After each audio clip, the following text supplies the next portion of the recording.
GS for all के इतिहास की इस कक्षा में आपका स्वागत है।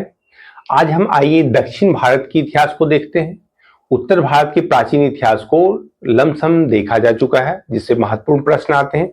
अगर जो नहीं देखे हैं वो प्लेलिस्ट में जाके देख लें, हर एक अध्याय को बताया गया है इसमें। आइए हम दक्षिण भारत के इतिहास को देखें। तो दक्षिण भारत में यदि देखा जाए तो पल्लव वंश, चोल वंश, चालुक्य वंश, राष्ट्रकूट वंश और कुछ छिटपुट क्षेत्रों में, खासकर कर्नाटक और महाराष्ट्र के थोड़े से भाग पर इन वंशों ने शासन किया है, जिसमें यादव वंश, होयसल वंश, कादम वंश, गंग वंश और काकतीय वंश है। इसको हम जानेंगे, तो ये इसका संक्षिप्त इतिहास पढ़ेंगे। लेकिन यदि विस्तृत रूप से जानकारी हासिल करनी है तो पल्लव वंश, चोल वंश और चालुक्य और राष्ट्रकूट वंश के बारे में। आइए दक्षिण भारत के इन वंशों का हम संक्षिप्त परिचय लें। सबके संस्थापक और कालक्रम और वो किस क्षेत्र में अवस्थित हैं, वर्तमान में उसकी अवस्थिति क्या है, इसको हम देखना है और इससे हम परिचित होते हैं। तो आइए पल्लव वंश, तो यह वर्तमान में तमिलनाडु के कांची क्षेत्र में है और जिसके संस्थापक सिंह विष्णु थे। और इसका अगर सिंह विष्णु का कालखंड देखा जाए तो 575 से 600 ईस्वी तक है।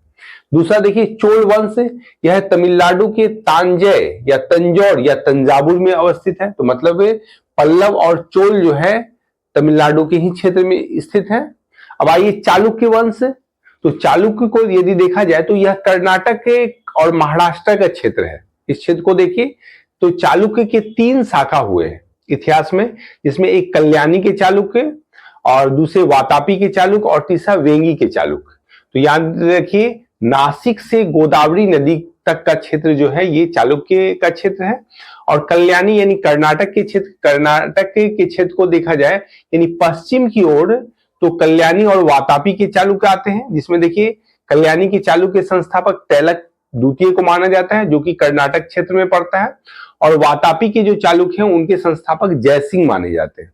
और बेंगी के चालुक्य जो हैं उसके संस्थापक विष्णुवर्धन माने जाते हैं। यह पूर्वी क्षेत्र में है, जिसके क्या आंध्र प्रदेश और वर्तमान में आंध्र प्रदेश का विजयवाड़ा जो क्षेत्र है वो बेंगी के चालुक्य का क्षेत्र था। आपने पिछली कक्षा में पढ़ा कि वातापी के इसी चालुक्य वंशीय शासक पुलकेशिन द्वितीय, जिनका कालखंड 610 से 642 है, इनका हर्षवर्धन के साथ युद्ध होता है नर्मदा नदी के तट पर, जिसमें यह हर्षवर्धन को पराजित कर देते हैं। जैसा कि एहोल अभिलेख में पुलकेशिन द्वितीय का एहोल अभिलेख में उसका उल्लेख है, जिसके लेखक रवि कीर्ति थे। और देखिए पुलकेशिन द्वितीय के ही पुत्र थे विष्णुवर्धन, जिन्होंने वेंगी के चालुक्य वंश की स्थापना की, जो कि आंध्र प्रदेश के विजयवाड़ा क्षेत्र में। तो ये कल्याणी और वातापी की चालुक्य पश्चिमी क्षेत्र में यानी कर्नाटक के आसपास के क्षेत्र, और यह आंध्र प्रदेश यानी पूर्वी क्षेत्र में थे। इसको ध्यान में रखिए। अब राष्ट्रकूट वंश देखा जाए तो ये मान्यखेत है इसकी राजधानी, और ये भी कर्नाटक के का क्षेत्र है। और दूसरा देखा जाए तो सोलापुर और महाराष्ट्र के निकट है। मतलब अगर मान्यखेत कर्नाटक से सोलापुर की दूरी देखी जाए तो 160 किलोमीटर के लमसम में पड़ता है। तो उसी क्षेत्र के आसपास जो है राष्ट्रकूटों का उत्थान हुआ था, जिसके संस्थापक दंती दुर्ग को माना जाता है। और इनका कालखंड है 752 ईस्वी में इन्होंने राष्ट्रकूट वंश की स्थापना की। इतिहास में आगे चल के आप देखिएगा त्रिपक्षीय संघर्ष में तो बिहार के पाल वंश के शासक, मतलब धर्मपाल वगैरह को लीजिए, और गुर्जर प्रतिहार के शासक, मतलब गुजरात के क्षेत्र के थे गुर्जर प्रतिहार, और तीसरा दक्षिण भारत के राष्ट्रकूट वंश के शासक। इनमें त्रिपक्षीय संघर्ष होता है। इसी यह त्रिपक्षीय संघर्ष लमसम में 100 से 200 वर्षों के बीच चलता है। तो इसको देखना है आगे आपको। अब आइए यहाँ छिटपुट जो है कर्नाटक और महाराष्ट्र के क्षेत्र में शासन करने वाले कुछ वंश आए हैं, जिसमें यादव वंश है। यादव वंश के जो संस्थापक जान लीजिए विल्लम प्रथम है, और यह देवगिरी महाराष्ट्र के क्षेत्र में पड़ता है। और दूसरा देखिए होयसल वंश, ये विष्णुवर्धन है इसके संस्थापक, ये कर्नाटक का क्षेत्र है। और कादम वंश मयूर शर्मन है, और यह भी कर्नाटक के आसपास का क्षेत्र है। और गंग वंश, यह ब्रजहस्त पंचम इसके संस्थापक है, और यह मैसूर का क्षेत्र है। अगर गंग वंश को देखा जाए तो ये 2 प्रकार के गंगे मिलते हैं, एक ईस्टर्न घाट वाले और एक वेस्टर्न घाट वाले। तो पूर्वी गंगे के का जो क्षेत्र है वो ओडिशा का क्षेत्र है, जबकि पश्चिमी गंग का क्षेत्र जो है कर्नाटक यानी मैसूर का क्षेत्र है, उसको देखा जा सकता है। और काकतीय वंश के बीटा प्रथम को माना जाता है संस्थापक, और यह वर्तमान में तेलंगाना और आंध्र प्रदेश का क्षेत्र है। तो इस प्रकार आप इस चार्ट को हमेशा ध्यान में रखिए। इससे अगर देखा जाए दक्षिण भारत के एक दिवसीय एग्जाम में 90% क्वेश्चन इसी से आएंगे, संस्थापक और वह क्षेत्र कहाँ अवस्थित है। तो इसका एक आप सामान्य परिचय लिए। अब आज की कक्षा में हम पल्लव वंश को देखेंगे। तो पल्लव वंश देखिए, जैसा कि आप जानिए ये तमिलनाडु के कांची क्षेत्र में है और इसके संस्थापक सिंह विष्णु को माना जाता है। और 575 से 600 ईस्वी इनका कालखंड है शासन का। और देखिए सिंह विष्णु अवनी सिंह की उपाधि इन्होंने धारण किया था, तो ये एक तथ्य ध्यान में रखिए। और यह वैष्णव धर्म के अनुयायी थे और इन्होंने आदिवाड़ा की जो मंदिर है, आदिवाड़ा का मंदिर यानी विष्णु के एक अवतार के रूप में आदिवाड़ा भी माने जाते हैं, यानी एक सुअर के अवतार के रूप में आए थे। तो आदिवाड़ा मंदिर का मामल्लपुरम में निर्माण कराया था। मामल्लपुरम का मतलब है महाबलीपुरम में इन्होंने निर्माण कराया था। और ये जो वर्तमान में चेंगलपट्टी जिला तमिलनाडु में अवस्थित है। और कीर्तार्जुनियम के लेखक भारवी जो है सिंह विष्णु के दरबार में थे। ये भी आप ध्यान रखिए, बहुत फेमस क्वेश्चन है, बार बार पूछा गया है। तो कीर्तार्जुनियम के लेखक जो है भारवी सिंह विष्णु के दरबार में है। और कीर्तार्जुनियम की यदि के पात्र को देखा जाए तो इसमें अर्जुन के द्वारा शिव की स्तुति के उपरांत एक बहुत बड़े अस्त्र की मांग की जाती है शिव से, तो इसी की व्याख्या कीर्तार्जुनियम में है। तो आपने जाना कि पल्लव वंश की स्थापना सिंह विष्णु ने की थी और 575 ईस्वी के करीब में। और यह तमिलनाडु के कांचीपुरम में है स्थित है और इसने अवनी सिंह की उपाधि धारण की थी। और कीर्तार्जुनियम के लेखक के भारवी इन्हीं के दरबार में रहते थे। तो इसके बाद जो है आप पल्लव वंश के कुछ प्रमुख शासक जो कि इतिहास में प्रसिद्ध हैं इनके बारे में आप जानिए। इसमें है, एक नाम है महेंद्र वर्मन का, 600 से 630 है ईस्वी। नरसिंह वर्मन प्रथम 630 से 668 ईस्वी। महेंद्र वर्मन द्वितीय, परमेश्वर वर्मन प्रथम, नरसिंह वर्मन द्वितीय, नंदी वर्मन द्वितीय। तो ये प्रमुख शासक हैं जिसमें से कुछ को आपको पढ़ना है, जिसके बारे में जानकारी हासिल करनी, इससे प्रश्न बनते हैं। तो आइए देखिए, महेंद्र वर्मन प्रथम है, इसका कालखंड 600 से 630 एडी है। और इसकी रचना देखिए मत विलास प्रहसन, मतलब यह कॉमेडी में बुक लिखी गई है। तो इसके लेखक ये प्रश्न काफी पूछी जाती है, मत विलास प्रहसन के लेखक कौन है? तो महेंद्र वर्मन प्रथम।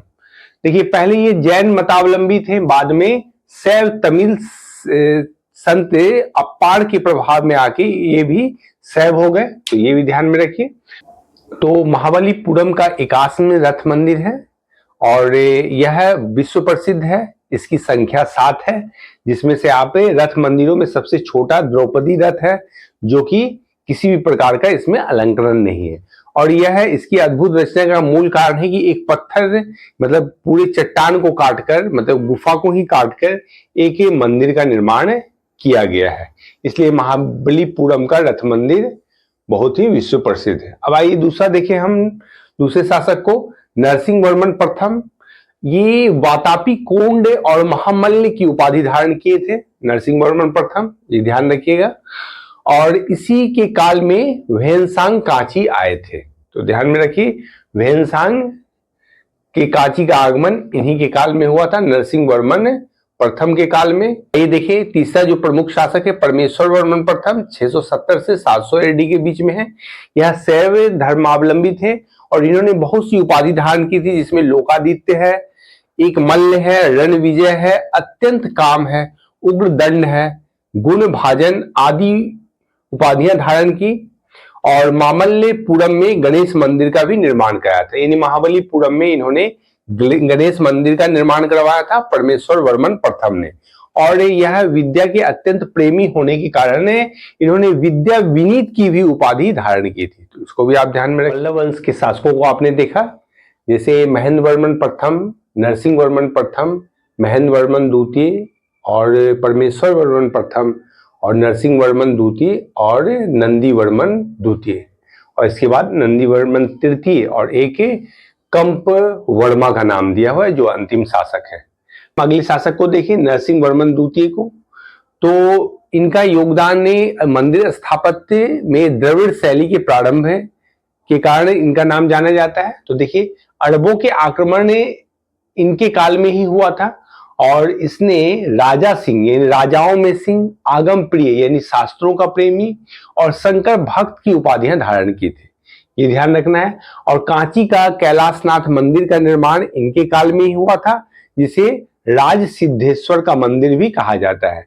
इसी के मंदिर के निर्माण में द्रविड़ स्थापत्य की शुरुआत हुई थी, ठीक है। और महाबलीपुरम में केशोर मंदिर का निर्माण भी नरसिंह वर्मन द्वितीय ने ही करवाया था। और जैसा कि जानते हैं कि कांची के कैलाशनाथ मंदिर जिसे राज सिद्धेश्वर मंदिर भी कहा जाता है उसमें पल्लव राजा एवं रानियों की आदमकद तस्वीरें लगी हुई हैं, ये ध्यान में रखिए। और महाबलीपुरम में केशोर मंदिर का निर्माण भी नरसिंह वर्मन द्वितीय के द्वारा करवाया गया है। और 10 कुमार चरित के लेखक दांडी जो हैं वो नरसिंह वर्मन द्वितीय के ही दरबार में रहते थे, ये भी एक तथ्य ध्यान रखिए। 10 कुमार चरित का मतलब होता है 10 राजकुमारों की कथा है। अब देखिए अगले शासक हुए नंदी वर्मन द्वितीय और कांची के बैकुंठ पेरुमाल एवं मुक्तेश्वर मंदिर का इन्होंने निर्माण करवाया था। और संत तिरुमलई अलवार नंदी वर्मन द्वितीय के समकालीन थे, मतलब अलवार संत है यानी वैष्णव संत है, इसको ध्यान में रखिए आप। और नंदी वर्मन तृतीय के बारे में जानिए, यह शैव धर्मावलंबी थे और तमिल कवि पेरुदेवनार इनके दरबार में रहते थे और जिसकी रचना क्या है, भारत वेणवार जिसकी रचना है, तो याद रखिएगा संत पेरुदेवनार इनके दरबार में रहने वाले तमिल कवि हैं। पल्लव के अंतिम शासक के कंप वर्मा को माना जाता है जिनका कालखंड 948 से 980 ईस्वी में है। आगे देखना है पल्लवों के ही ध्वंस पर चोलों ने अपना शासन प्रारंभ किया, यानी चोल विजयालय द्वारा स्थापित किया गया था जिसको हम कल की कक्षा में देखेंगे। आज के लिए इतना ही, धन्यवाद।